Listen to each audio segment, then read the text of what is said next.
नमस्कार सर। नमस्कार sir. Sir क्या नाम है आपका? जी मेरा नाम आकाश चौधरी है। सर आप कहाँ के रहने वाले हैं? मैं स्टेट पंजाब डिस्ट्रिक्ट लुधियाना से हूँ सर। सर संत रामपाल जी महाराज की शरण में आने से पहले आप क्या भक्ति साधना करते थे? जी मैं संत रामपाल जी महाराज जी की शरण में आने से पहले शास्त्र विधि को त्याग कर मनमानी पूजा करता था, जैसे मंदिरों में जाना, तीर्थों पे जाना, मूर्ति पूजा, गुरुद्वारे चले जाना या और भी अन्य जैसे पीर पैगम्बरों के धार्मिक स्थल है वहाँ पे जाके ये भक्ति साधना किया करता था सर। सर आपने इतनी भक्ति साधनाएं की, इनसे आपको क्या क्या लाभ प्राप्त हुए? अगर भक्ति साधना से लाभ की बात करें सर, लाभ तो कुछ नहीं हुआ, उल्टा हानियाँ हुई। जैसे कि हम जैसे मन में इच्छा होती थी कि हर एक इंसान के मन में इच्छा होती है कि इंसान का परिवार, माता पिता, हमारे भाई बहन सब सुरक्षित रहे, बट ऐसा कुछ नहीं था। भक्ति करते हुए भी जो बीमारी आना है हम पे वो आ जाती थी, जो हानियाँ होनी होती थी वो हो जाती थी, तो विशेष लाभ तो कुछ नहीं मिलता था सर। सर आपने बताया कि आपको पहले की साधनाओं से कोई लाभ नहीं हुआ, तो फिर सर आप संत रामपाल जी महाराज की शरण में कैसे आए? जो सर संत रामपाल जी महाराज जी की शरण में ऐसे आए कि जो हम भक्ति साधना कर रहे थे उनके करते साधना करते हुए मेरे फादर साहब एक दिन बीमार हुए, तो दिन भर नॉर्मल से रहे, चल फिर नहीं पा रहे थे, टॉयलेट जाते थे, टॉयलेट भी नहीं हुआ। तो हम सोच कर हैरान हो गए कि ये अचानक ऐसा क्या हुआ पापा को। तो रात को हुआ कुछ पापा को सफोकेशन सी होने लगी, तो हम एक नॉर्मल डॉक्टर क्लिनिक है वहाँ पे हमारे, वहाँ पे गए हम पापा को लेकर, पापा को दिखाया, उन्होंने एक टैबलेट दी, कहा कि भाई खाना खाने से पहले ये आप पापा को देना। तो जैसे हमने घर आए पापा को टैबलेट दी, तो उसके जस्ट आफ्टर 10 मिनट एक वॉमिट हुई उनको, जिससे ब्लड निकला। तो हम हैरान हो गए कि आज तक कोई नशा पत्ता नहीं किया पापा ने, तो ये क्या है। तो फिर हम दोबारा उस डॉक्टर के पास गए, उन्होंने रेफ़र किया कि आप यूएसपी जैन हॉस्पिटल है वहाँ जाइए आप। वहाँ गए तो उन्होंने एक स्कैन किया, स्कैन से उन्होंने बताया कि इनको हार्ट में इन्फेक्शन है, आप कैंसर हॉस्पिटल ले जाएं। तो हम वहाँ से कैंसर हॉस्पिटल गए, उसी रात कैंसर हॉस्पिटल गए तो उन्होंने रीचेक किया, स्कैन किया, एक्सरे किया, तो उन्होंने भी बताया कि इनको जो है हार्ट में इन्फेक्शन है, आप इनको डीएमसी ले जाएं।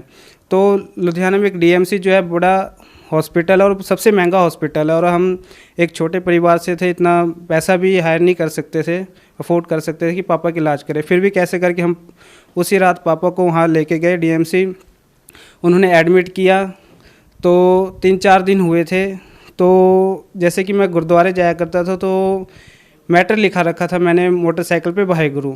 तो जिस कंपनी में काम करता था वहाँ एक संत रामपाल जी महाराज जी के भक्त हैं, उनका नाम अनुराग दास है। उन्होंने वो वाहेगुरु देखा तो वो उन्होंने मुझे समझाया कि ये वाहेगुरु क्या है। मैं कहा ये परमात्मा का जाप है, इससे परमात्मा की प्राप्ति होती है। तो उन्होंने कहा कि नहीं, ये परमात्मा का जाप नहीं, परमात्मा का जाप है जो सच्चा नाम है, जो गुरु नानक देव जी को वही नदी पे जो 3 दिन सचखंड रह के आए, जिंदा आत्मा के रूप में कबीर परमात्मा वही नदी पर उनको मिले और 3 दिन सचखंड रह कर आए। जो वहाँ पे उन्होंने परमात्मा का स्वरूप देखा, तो उस स्वरूप को देखकर उन्होंने वाहेगुरु का उच्चारण किया। तो ये वाहेगुरु वहाँ का उच्चारण है, और वहाँ पर उन्होंने कबीर साहब ने कहा था कि मैं काशी में आया हुआ हूँ और सतनाम तुम्हें वहाँ पे मिलूँगा, और वो सतनाम जो है 2 अक्षर का है। तो भगत जी ने बताया कि उस 2 अक्षर के बिना हमारी मुक्ति नहीं हो सकती। तो मन में एक झटका सा लगा कि भाई ये कैसे हो सकता है, आज तक तो हमें ये ज्ञान किसी ने बताया नहीं, अचानक उन्होंने बताया। तो मैंने उनसे पूछा कि ये प्रमाण कहाँ है। तो उन्होंने कहा था कि आप एक नेट पे भाई बाले वाली जन्म साखी सर्च मारो, वहाँ पे प्रमाण मिलेगा। तो मैं गूगल पे गया, सर्च मारा मैंने भाई बाले वाली जन्म साखी, तो जन्म साखी मैंने सर्च मारा, तो वहाँ पे ना संत रामपाल जी महाराज जी की फ़ोटो आई। तो जब मैंने संत रामपाल जी महाराज जी की फ़ोटो देखी, तो जैसे कि मैं सत्संग सुनता था, तो मैंने पहले भी सत्संग इनके सुने थे, बट कुछ समझ नहीं आता था क्योंकि सिंपल वे था, सत्संग ज्ञान समझाते थे, तो ऐसा लगता था कि गुरुजी आपस में बोल रहे हैं, क्या समझा रहे हैं, कुछ समझ नहीं आता था। तो फिर मैंने उनको फ़ोन किया भाई कि आपके गुरुजी संत रामपाल जी महाराज जी हैं। उन्होंने कहा कि हाँ जी संत रामपाल जी महाराज। मैं कहा इनका तो सत्संग आता है, तो कहा कि हाँ जी आता है। तो फिर मैंने इग्नोर कर दिया, मैं कहा भगत जी आपके गुरु आपकी जगह है और मैं गुरुद्वारे जाता हूँ, फाइनल है, मैं नहीं इनको मान सकता कि कबीर परमात्मा है। तो उन्होंने कहा कि सत्संग सुनो। तो एक अचानक मन में प्रेरणा हुई, फिर मैंने सत्संग सुना। मैं कहा चलो सुन के देखते हैं। सत्संग सुना तो फिर मैंने अरदास लगाई परमात्मा के आगे। एक इंटरव्यू सुना भगत जी का, उन्होंने बताया था कि उस भगत जी की भगत जी ने प्रार्थना लगाई गुरु जी के आगे, जो भी उनकी समस्या थी वो प्रार्थना लगाते ही वो सॉल्व हुई। तो मैंने सोचा कि अगर इनकी समस्या सॉल्व हो सकती है तो मेरी भी हो सकती है। मैंने फिर गुरुजी के आगे अरदास लगाई कि वाकई आप कबीर परमात्मा हो, पृथ्वी पे आए हुए हो, मेरे पापा को ठीक करिए, मैं आपकी शरण में आऊँगा। तो फिर मैंने ये प्रार्थना लगाकर मैंने भगत जी को फ़ोन किया, अनुराग भगत जी को। उन्होंने कहा कि भाई शनिवार को हमारा सत्संग है, आप चलिएगा हमारे साथ। मैं कहा ठीक है, मैं चलूँगा। तो जैसे ही शनिवार को मैंने सत्संग के लिए ट्रेन पकड़ा भगत जी के, 5 बजे ट्रेन आती है लुधियाना हिसार पैसेंजर चलती है यहाँ से। 5 बजे जैसे ही मैंने ट्रेन में बैठा, मुझे फ़ोन आया मम्मी का कि ऐसी सी बात है, पापा को डिस्चार्ज कर दिया गया है हॉस्पिटल से, आप कहाँ हो? तो मैं कहा मैं तो गुरु जी की शरण में जा रहा हूँ, सत्संग सुनने जा रहा हूँ संत रामपाल जी महाराज जी का। तो कहा कि आप कैसे हो, आप पापा को डिस्चार्ज किया गया और आप फिर इधर जा रहे हो तो कैसे होगा, कौन लेके जाएगा? मैं कहा परमात्मा ही आप उनको घर पहुँचाएँगे, मैं तो जा रहा हूँ, मुक्ति डिस्चार्ज कराने वाले भी परमात्मा ही हैं। तो फिर हम बरवाला पहुँचे और संत रामपाल जी महाराज जी से नाम दीक्षा ली। सर, आपने संत रामपाल जी महाराज से नाम दीक्षा ली, तो क्या उससे आपको कोई लाभ प्राप्त हुए? सर, लाभ ऐसे था कि हमारा एक मकान था पुनीत नगर में, वो एग्रीमेंट का मकान था। तो एग्रीमेंट का तो सरकार की जगह होती है, वो उसका कोई पता नहीं होता कि सरकार कब गिरा दे। तो हमने वो मकान बेचने पे सेल करने के लिए लाया। सेल पे जब उसको लगाया तो वो मकान जल्दी बिक नहीं रहा था। तो हमने गुरुजी के आगे प्रार्थना लगाई, तो परमात्मा ने कहा कि दया करेंगे परमात्मा।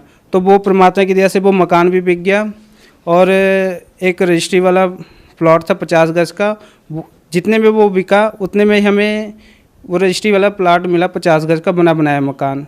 एक ये लाभ हुआ। बाकी लाभ जो भी होता है, मन में इच्छा होती है परमात्मा जी कि कुछ भी चाहिए होता है, मन में मनोकामना होती है, तो वो परमात्मा पूरी कर देते हैं। सर, हमें जो मेरे फादर साहब पे जो वो बीमारी की समस्या आई थी, वो एक हमारे लिए एक परिवार, पूरे परिवार के लिए एक ऐसा पॉइंट, ऐसी सिचुएशन थी कि ऐसा लगा था कि भाई हमारा पूरा परिवार ख़त्म है, क्योंकि हमारे पास पैसे भी उतने नहीं थे जिससे हम उतना इलाज कर सकें। क्योंकि डीएमसी बहुत एक 1 वीक रहे पापा, करीब हमारा 80,000 का करीब खर्चा हो गया था और हमारे पास इतने पैसे भी नहीं थे कि हम आगे अफोर्ड कर सके पापा को। तो हमने डॉक्टर को भी कह रहे थे कि 3-4 दिन हुए थे, डॉक्टर को भी कहा कि भाई प्लीज़ हमारे पापा को यहाँ से डिस्चार्ज करो, हमारे पास इतने पैसे नहीं हैं। तो डॉक्टर ने मना कर दिया कि भाई अभी नहीं, जब तक बिल्कुल तरह से स्वस्थ नहीं हो जाते तब तक नहीं करेंगे। हमने डॉक्टर साहब को बोला कि हमारे पास इतने पैसे नहीं हैं जो नहीं कर सकते, प्लीज़ आप डिस्चार्ज करो। बट वो डॉक्टर कहते नहीं, इलाज करा के ही आपको जाना पड़ेगा। तो मन में ये भी थी कि अब एक तरह का हम सोचे कि फंस गए हम। तो फिर जब गुरुजी के आगे अरदास लगाई तो नाम दीक्षा ली, तो परमात्मा ने वहाँ से वो पापा को डिस्चार्ज किया। सर, जो श्रद्धालु आपको देख रहे हैं उनको आप क्या संदेश देना चाहेंगे? जी, संदेश तो परमात्मा ही दे सकते हैं, बट एक रिक्वेस्ट करना चाहेंगे हम अपने भाई बहनों से, देश की पूरी जनता से, और स्पेशली उन बड़े बड़े नेताओं से, like respectable Narendra Modi ji, CM Manohar Lal Khattar जी और रिस्पेक्टेबल राष्ट्रपति जी, इतने पढ़े लिखे एजुकेटेड हैं जो आज देश की विकास के लिए पूरे इनकी निकले हुए हैं कि हम देश का विकास करेंगे, देश में शांति लाएंगे, गरीबी दूर करेंगे। तो उन सबको ये मैसेज देना चाहूँगा कि प्लीज़ एक रिक्वेस्ट है आप सबसे कि देश में शांति जो आ सकती है सिर्फ संत रामपाल जी महाराज जी के ज्ञान से ही पूरे विश्व में शांति आ सकती है। जैसे कि गीता अध्याय 18 के श्लोक 62 में बताया गया कि अर्जुन, पूर्ण शांति के लिए तू उस परमेश्वर की शरण में जा जिसकी कृपा से तू परम शांति और शाश्वत स्थान को प्राप्त करेगा। तो परम शांति जो है, जब हम शास्त्र अनुकूल भक्ति करेंगे तभी पूरे विश्व में आ सकती है, और वो शास्त्र अनुकूल भक्ति सिर्फ संत रामपाल जी महाराज जी के पास है। तो पूरे विश्व से, अपने भाइयों बहनों से, जो मेरे पेरेंट्स हैं, जितने भी रिलेटिव हैं, फ्रेंड हैं, या पूरे विश्व की जितनी भी जनता, उन सबसे रिक्वेस्ट करूंगा कि प्लीज़ आज पृथ्वी पर सतगुरु संत रामपाल जी महाराज पूर्ण संत और पूर्ण परमात्मा कबीर साहब के रूप में आए हुए हैं, उनसे नाम दीक्षा लीजिए। और मनुष्य का जो मेन उद्देश्य है, हमारा जो एक मनुष्य की जो मनुष्य लाइफ की वैल्यू है, वो 84 लाख योनियाँ भुगत कर हमें मिलती है, और इतने कष्ट भोगने के बाद हमें एक मनुष्य जन्म मिला है, और इसको भी सत भक्ति के बिना ऐसे ही गुजार देंगे तो मनुष्य जीवन व्यर्थ है। तो यही प्रार्थना करूंगा कि प्लीज़ आप संत रामपाल जी महाराज जी का एक बार सत्संग सुने, ज्ञान को समझे, परमात्मा को पहचाने, और जो वेदों में सत भक्ति बताई गई है उनके अनुसार भक्ति कर कर अपना जन्म मरण का रोग कटाएं। सर, जो श्रद्धालु संत रामपाल जी महाराज से नाम दीक्षा लेना चाहते हैं वह नाम दीक्षा कैसे ले सकते हैं?